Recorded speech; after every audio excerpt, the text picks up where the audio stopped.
Hello, sports fan. This is Stephen Hill with Sports Choice Plus. I'm bringing you a very special breakdown. I'm going to be covering the end of a golden era. Before I get right into that, I want to make sure you're subscribed to the YouTube channel so you can get all the updates and all the breakdowns.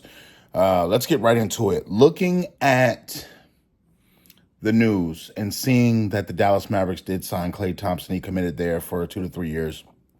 You're seeing exactly the sentiments that Steph said about the Splash Brothers, about how they will never be duplicated, and you got to think overall everything that the Splash Brothers did, and you think about Draymond Green, you think about the Golden State Warriors, Iguodala, you think about so much of what they actually produced, multiple championships. Kevin Durant's run was special there. They had a number of things that they did, but the original core, you're talking about the Draymond, you're talking about the Steph and the Klay. They came in as one unit. They won as a unit. They lost as a unit. They built the Golden State Warriors up as a unit, and you saw exactly how special they was. Whether it was Steph with the three-pointers, Klay with the three-pointers and not having a dribble. You saw Draymond with the dog in him, the ability to play defense and be rugged and be nasty and rebound. They built something special. And you look at just when you hear Golden State say, we want you back. We want you back. But then you realize that's just a form of smoke. That's just a form of smoke because they're not wanting to pay Klay what he was available for. The market suggested that Klay was a little bit more expensive than what Golden State had in mind. So from the standpoint of Golden State's era, it's over. It's a realistic statement because at this point in time, the NBA is moving on. The NBA essentially will move on no matter what it is, no matter what you've done for a franchise. If you're past your point of relevance as far as being productive to their standard, they'll move on. So from this standpoint, you see the NBA and you see Klay and you feel the hurt feelings. And this was a divorce. Klay's feeling a certain kind of way, and it's rightfully so. I've bled, I've sweat, I've gave you both my knees, I've gave you ACLs, I've gave you tendons, I've given you all these things, and this is how you reward me. It's a personal feeling, it's a hurt feeling.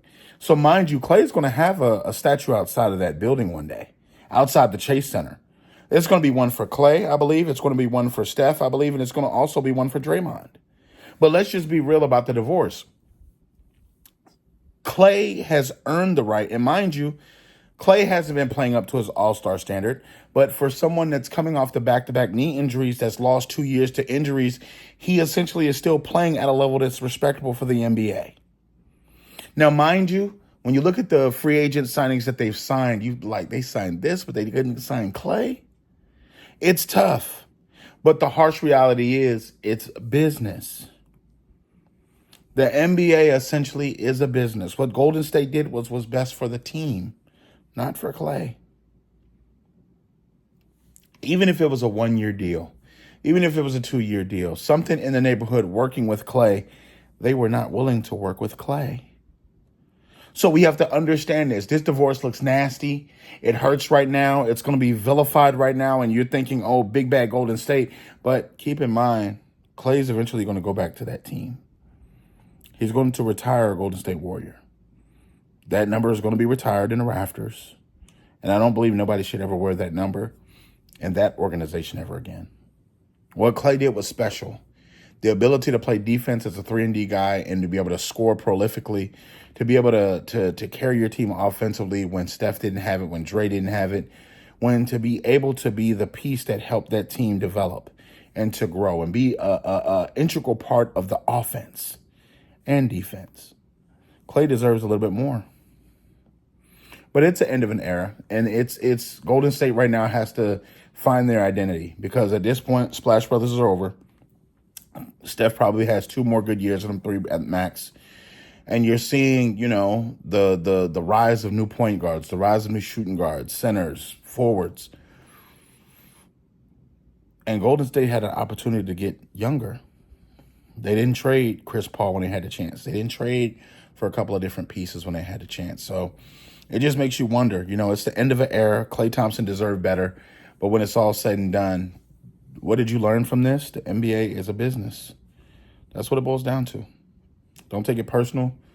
Don't You know, fight it. It is what it is. So, all you Golden State Warriors fans, all you NBA fans, tell me how you feel about the situation. Tell me how about Clay feeling going to Dallas. Tell me everything. Get in the comment section below. Definitely check out Sports Choice Plus. We'll see you on the very next episode.